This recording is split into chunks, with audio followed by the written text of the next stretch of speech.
Hey, what's up? It's Blake Overton with the Blake Overton Mortgage Team, and wanted to get this message out for first-time homebuyers that may have some questions on what it all takes to get pre-qualified or pre-approved to purchase a home.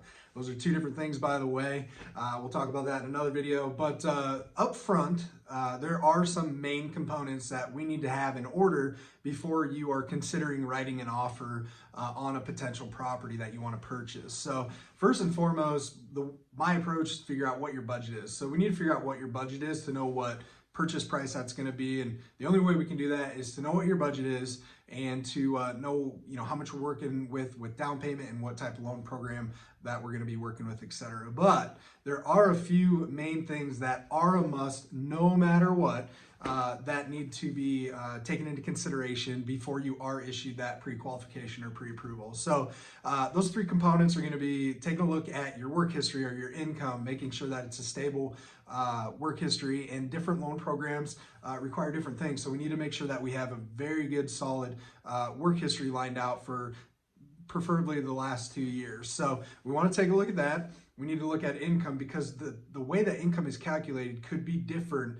for your situation than it was for like your friend that just bought a house. So there's different regulations on how overtime's used, how bonuses are used, if you're self-employed, etc. So we need to lay out that work history.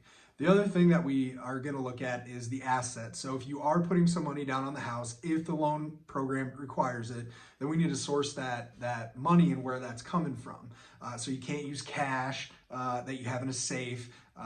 We need to make sure that if that money is coming in as a gift from like parents or a family member, that we can source and track that information. So we have to have all of our assets in line on what it's going to take for you to get approved. So the other thing to keep in mind is that there may be a certain number that we need to verify that you have, which is going to possibly be different than what you actually bring to closing day. So if there is going to be that difference, we need to make sure that we've had that determined up front and that we're ready for that. The other thing to keep in mind is that, yes, we do have to look at your credit.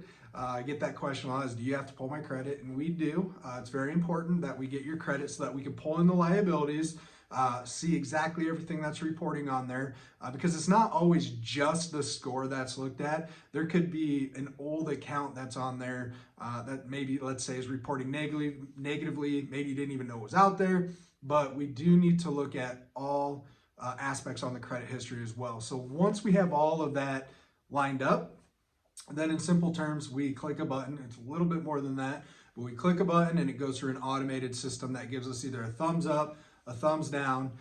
It might give us a maybe, but when we get that information, then we can know what we're working with moving forward and what other documentation will be required for the approval of the loan. So if you have any questions on specifically what your scenario is going to require to get approved for a home loan, I'm happy to help, because every scenario is going to be a little bit different, but those are the three main components that we are going to look at up front during the application process.